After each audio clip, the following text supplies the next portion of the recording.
Coming to an update about the controversial film Udaipur Files Kanhaiya Lal Taylor murder. The Supreme Court today said that those opposing the film's release should first challenge the centre's approval with 6 edits before the Delhi High Court. As for whether the temporary stay on the film's release will continue, the bench of Justices Suryakant and Joy Malia Bagchi said that it will decide tomorrow. The parties raising objections include Jamaat Ulema-e-Hind President Maulana Arshad Madni and Mohammad Javed, one of the accused in the murder case of Kanhaiya Lal. The bench was hearing 2 connected matters: a writ petition filed by Javed and a special leave petition filed by the filmmakers, that is Jani Firefox Media Private Limited, challenging the Delhi High Court's interim stay on the release. At the last hearing, the court had granted time for the petitioners to file their objections to the centre's order. Muslim scholar Maulana Arshad Madni approached the court against the release, filing the objection. He contended that it spreads communal hatred and wrongly shows Muslims as violent and anti-national. He also claims that the filmmaker has a history of creating communal tension. Madni wants the Supreme Court judges to personally watch the film before allowing its release. At today's hearing, senior advocate Kapil Sibal, appearing for Madni, objected to the composition of the expert committee, stating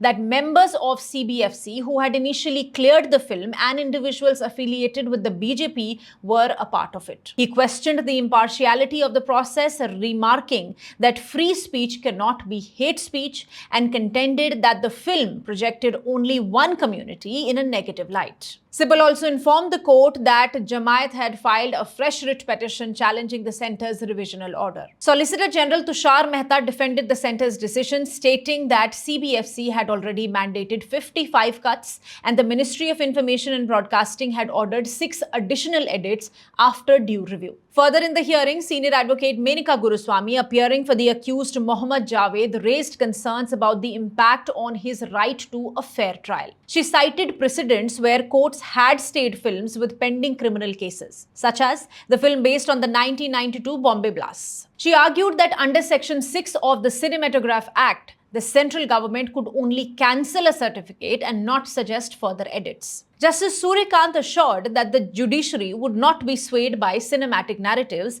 as the judges are trained and duty-bound to decide cases based solely on evidence. On the other hand, senior advocate Gaurav Bhatia, representing the producers of the film, argued that the film's release should be allowed since the centre's revisional process was complete now. He pointed out that the petitioner Mohammad Javed was not even named in the film. Bhatia invoked judgments such as Viacom 18 versus Union of India, that is for the movie Padmavat, to underline that courts had consistently protected artistic freedom. He contended that with 61 total changes now incorporated, there was no valid reason to continue stalling the release. After hearing all the parties, the bench proposed that those aggrieved by the centre's order should approach the Delhi High Court under Article 226. Stay tuned to know if the interim stay will be extended until the High Court hears the matter.